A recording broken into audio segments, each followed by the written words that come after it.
할렐루야. 오늘 매일 주님과 함께 우리 찬송가 498장입니다. 저 죽어가는 자 다 구원하고 부르며 시작하겠습니다.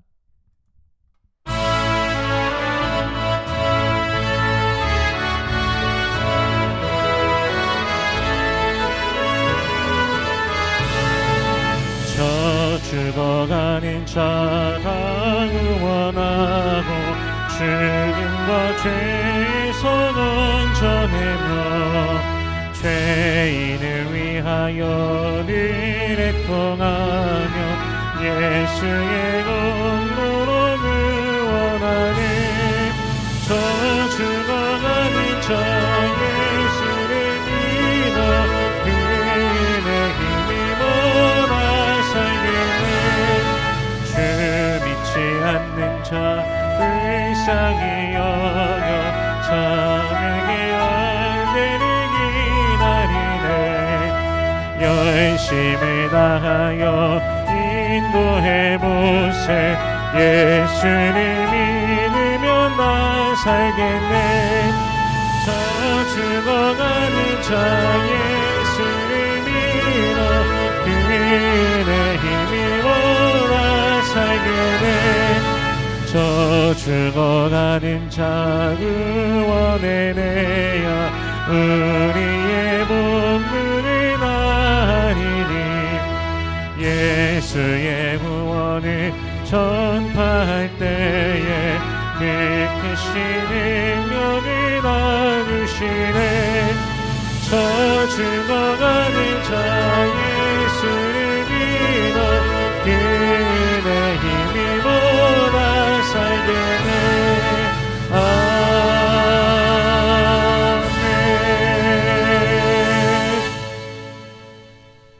아멘. 오늘 매일 주님과 함께 우리 함께 나눌 말씀은 마태복음 10장 34절에서 42절까지의 말씀입니다. 우리 봉독은 34절에서 39절까지의 말씀을 봉독하겠습니다. 내가 세상에 화평을 주러 온 줄로 생각하지 말라. 화평이 아니요 검을 주러 왔노라. 내가 온 것은 사람이 그 아버지와 딸이 어머니와 며느리가 시어머니와 불화하게 하려 함이니 사람의 원수가 자기 집안 식구리라. 아버지나 어머니를 나보다 더 사랑하는 자는 내게 합당하지 아니하고 아들이나 딸을 나보다 더 사랑하는 자도 내게 합당하지 아니하며 또 자기 십자가를 지고 나를 따르지 않는 자도 내게 합당하지 아니하니라. 자기 목숨을 얻는 자는 잃을 것이요 나를 위하여 자기 목숨을 잃는 자는 얻으리라. 아멘. 잠시 기도하겠습니다. 살아계신 하나님, 은혜를 감사합니다. 우리 주 예수 그리스도의 그 영원하신 사랑, 십자가 사랑, 보혈의 은혜로 우리를 죄와 사망의 권세에서 건져내 주시고 영원한 생명을 주시니 감사합니다. 주님의 은혜를 감사하며 찬양하오니 주여 홀로 영광 받아 주시옵소서. 우리들의 평생에 주님을 송축하며 주님을 기뻐하며 믿음으로 나아가는 모든 백성들 되게 하여 주시옵소서. 때로는 인생 중에 그 은혜를 잊어버리는 순간들도 너무나 많이 있음을 고백합니다. 우리의 입술에 감사의 고백, 구원의 감격이 우리의 입술 가운데서 사라져만 가고 세상을 바라보면서 부정적인 시각과 좋지 않은 마음들을 가질 때도 너무나 많이 있음을 고백합니다. 주님, 용서하여 주시옵소서. 생각과 마음으로 또한 범죄하고 행동으로 죄악 가운데 있었던 우리의 모든 모습들 주님 용서하여 주시옵소서. 예수의 이름으로 인하여 만족하며 예수의 이름으로 인하여 기뻐하며 그 구원을 즐거워하며 우리의 본향이 있음에 감사하며 매일을 나아가는 우리가 되게 하여 주시옵소서. 이 시간 말씀을 대합니다. 성령께서 친히 이 말씀 조명해 주시사 깨닫게 하시고 아멘으로 화답게 하시며 순종케 하시며 하늘로부터 내려오는 신령한 복을 누리는 모든 주의 백성들 되게 하여 주시옵소서. 감사드리며 예수님 이름으로 기도드립니다. 아멘. 오늘 본문 34절 말씀을 다시 한번 읽어보면요. 내가 세상에 화평을 주러 온 줄로 생각하지 말라. 화평이 아니요 검을 주러 왔노라. 아멘. 평화의 왕으로서 오신 예수님께서 오늘 본문에 말씀을 하시는 것이 다소 충격으로 다가올 수 있습니다. 물론 예수님께서는 하나님과 우리 사이를 화목케 하신 평화의 왕이십니다. 그러면서도 또한 검을 주러 오신 분이시기도 합니다. 검은요, 하나님의 심판을 상징합니다. 어떤 이들은 하나님 나라의 복음을 수용함으로써 평화를 얻는 자가 되지만 어떤 이들은 수용하지 않고 거절함으로써 하나님의 심판을 받는 자가 된다는 것이죠.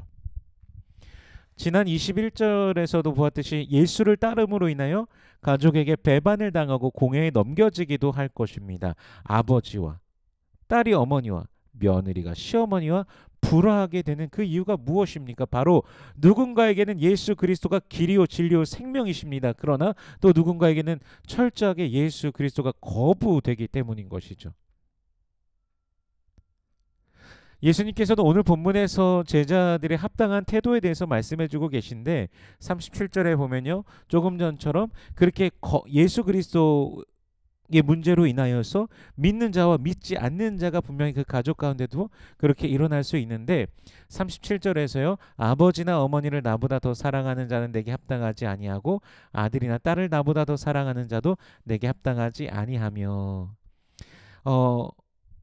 이 사랑이 도대체 무엇일까요? 여러분, 가족 관계는 혈연으로 맺게 된 그 친밀함이 있습니다. 그런데 예수님께서는 그 친밀함을 뛰어넘는 충성됨을, 신실함을 예수님께 드리며 예수를 따라야 한다라는 것이죠. 이 구절이 가족들을 버리라고 하거나 가족들을 등지라고 하시는 그런 말씀은 아닙니다. 10계명을 보더라도 1계명부터 4계명까지는 하나님에 대한, 그리고 5째 계명부터 마지막 10번째 계명까지가 이웃, 사람에 대한 그런 것이지 않습니까? 그렇게 주님을 향하는 것이 먼저 되어야 함을 말씀해 주시는 것입니다.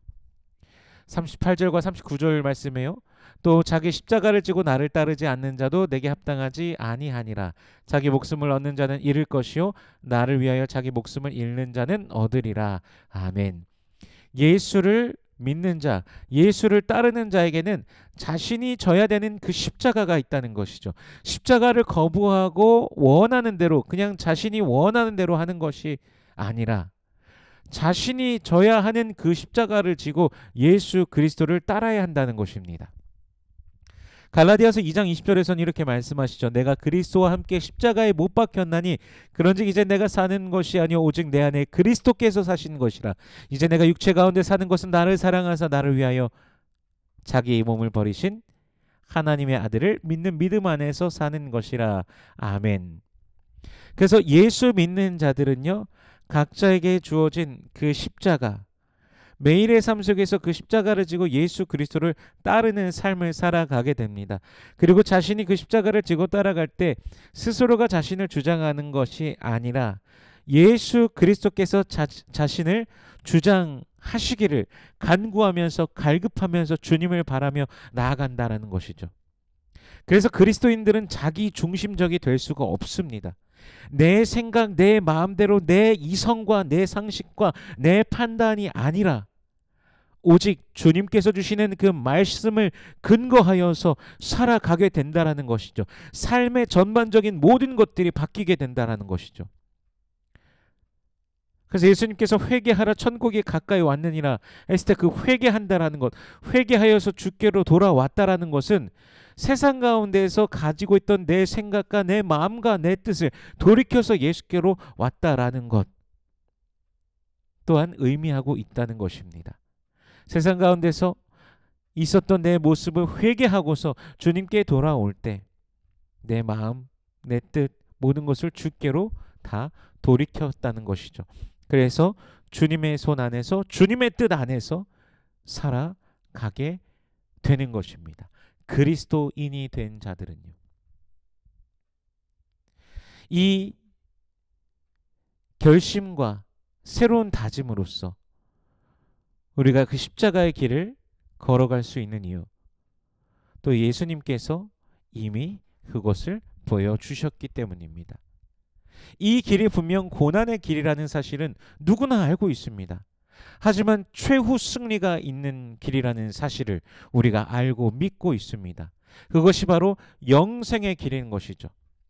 헛된 것을 쫓다가 영원한 지옥불에 던져지는 길이 아니라 영원하신 하나님의 도성에서 영원한 생명을 누리며 목자장 되시는 예수 그리스도와 함께 할 이 길을 우리가 걸어가는 것입니다. 뭐 죽기 전에 갑자기 예수 믿어갖고 그때 할 걸 그랬다 라고 하시는 그런 말씀을 누군가 하시는 말씀을 들은 적도 있습니다. 사실 어떻게 보면 그거를 알 수 있는 사람이 어디 있겠습니까? 우리의 인생 속에 어떠한 일이 어떻게 있을 줄 우리는 아무도 알지 못하고 지금 하나님께서 나를 부르신 그 은혜가 내게 있음을 감사하면서 우리는 오늘 주님을 따라야 될 것입니다. 그러므로 성도는 이 고난의 길을 우리 예수님께서 걸어가신 것을 알고 또 그 길의 끝에 무엇인지 알기 때문에 이 길을 기쁨으로 걸어갈 수 있게 됩니다. 고난 속에 축복이 있다라는 사실을 알고 걸어가는 것입니다.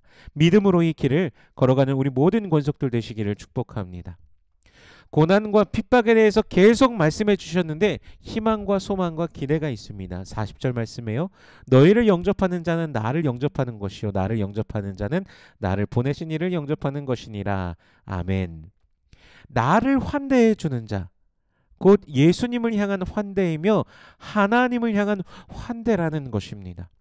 이것이야말로 정말 놀라운 은혜 아닙니까? 내가 예수의 이름으로 나아가는데 나를 반겨주는 것이 하나님을 반겨주는 것과 반기는 것과 마찬가지라니요. 예수 안에 있고 예수를 믿게 예수를 믿는 우리를 영접해 주는 자, 하나님을 영접하는 것과 같다는 건 정말 놀라운 은혜입니다. 전능자이신 우리 하나님께서 우리가 그 높으신 하나님의 은혜를 누림과 동시에 그분의 나라에 속한 자로서 그분의 자녀로서 소속감과 또 그 안에서의 정체성을 가지고서 살아가는 자로 그렇게 환영받으며 살아가기를 원하시는 우리 하나님의 뜻인 것이죠. 42절에요. 또 누구든지 제자의 이름으로 이 작은 자 중 하나에게 냉수 한 그릇이라도 주는 자는 내가 진실로 너희에게 이르노니 그 사람이 결단코 상을 잃지 아니하리라 하시니라. 아멘. 제자의 이름으로서 즉 예수를 따르는 자로서 예수를 믿는 자로서 예수께 충성을 드리는 자로서 작은 자 하나에게 냉수 한 그릇이라도 대접해도 상이 있다는 것이죠. 냉수 한 그릇을 여러분 이것을 정말 대접이라고 할 수 있을까요? 누군가를 대접한다라고 하면은 보통 어떤 걸 생각합니까? 거하게 상을 차려놓고서 뭐 식사를 준비한다거나 아니면 뭐 큰 선물을 준다던가 이런 걸 대접이라고 우리는 보통 생각하지 않습니까? 하지만 냉수 한 그릇이라도 예수의 이름으로 대접해도 상이 있다는 것이죠. 그토록 작은 일까지도 하나님께서는 다 알고 보고 계시며 그것을 상으로 분명히 주신다라고 은혜로서 주의 백성들에게 분명히 주신다라는 것을 약속하고 계십니다. 그러므로 우리가 더욱더 예수의 이름으로 사랑하며 격려하며 섬기는 삶이 되시기를 축복합니다. 그 작은 것 하나까지도 하나님께서 다 카운트하고 계십니다. 우리의 언행으로서 더욱더 축복하는 상대를 축복하는 말을 더욱더 하면서 서로가 나누고 냉수 한 그릇이라도 서로 대접하면서 서로 나누고 또한 용서하고 보듬어주고 안아주는 삶 속에서 주님께서 영광 받으심을 우리가 함께 보기를 원합니다. 하늘의 신령한 복이 우리에게 있습니다. 그 복을 날마다 누리며 하늘의 상급을 매일 쌓으며 살아가는 삶이 되시길 축복합니다. 오늘도 예수 안에서 은혜와 평강이 충만한 하루가 되시기를 주 예수 그리스도의 이름으로 축원합니다. 기도하겠습니다. 살아계신 하나님 은혜를 감사합니다. 우리를 부르신 그 은혜로 인하여 감사와 찬양과 영광을 올려드립니다. 예수의 이름으로 오늘도 살아가게 하여 주시옵소서. 예수의 이름 안에서 기뻐하며 전진케 하여 주시옵소서. 우리가 만나는 자들마다 예수의 이름으로 또한 축복해주는 우리가 되게 하여 주시옵소서. 예수의 이름으로 섬기고 사랑하며 나누고 베푸는 우리가 될 수 있도록 아버지여 역사하여 주시옵소서. 우리의 언행 심사를 통하여 주님 또한 영광 받아주시며 이 모든 것 뒤에 우리의 모든 것을 보시고 하늘에 또한 상급이 있음을 우리가 기억하며 믿음으로 오늘을 살게 하여 주시옵소서. 우리 성도들의 기도의 제목들 가운데 주여 응답해 주시옵소서. 함께 하시는 주님을 온전히 누리며 기뻐하는 모든 권속들 되게 하여 주시옵소서. 육신에 연약한 자들이 있습니다. 우리 주님 아시오니 주여 치료하여 주시옵소서. 주님의 손으로 안수하여 주시옵소서. 주님의 권세로 우리 주 예수 그리스도의 능력으로 임하시고 머리끝부터 발끝까지 우리 주님께서 만지시며 치료하여 주시옵소서. 그 권세를 그 능력을 누리며 주님의 영광을 보며 기뻐하는 모든 권속들 되게 하여 주시옵소서. 깨끗하여질지어다. 깨끗하여질지어다. 주여 치료하여 주시옵소서. 여호와는 내게 복을 주시고 너를 지키시길 원하며 여호와는 그 얼굴을 내게 비추사 은혜 베푸시길 원하며 여호와는 그 얼굴을 내게로 향하여 드사 평강 주시길 원하노라. 주님 말씀하셨으니 언약하신 대로 오늘도 임하여 주시옵소서. 감사드리며 예수님 이름으로 기도드립니다. 아멘.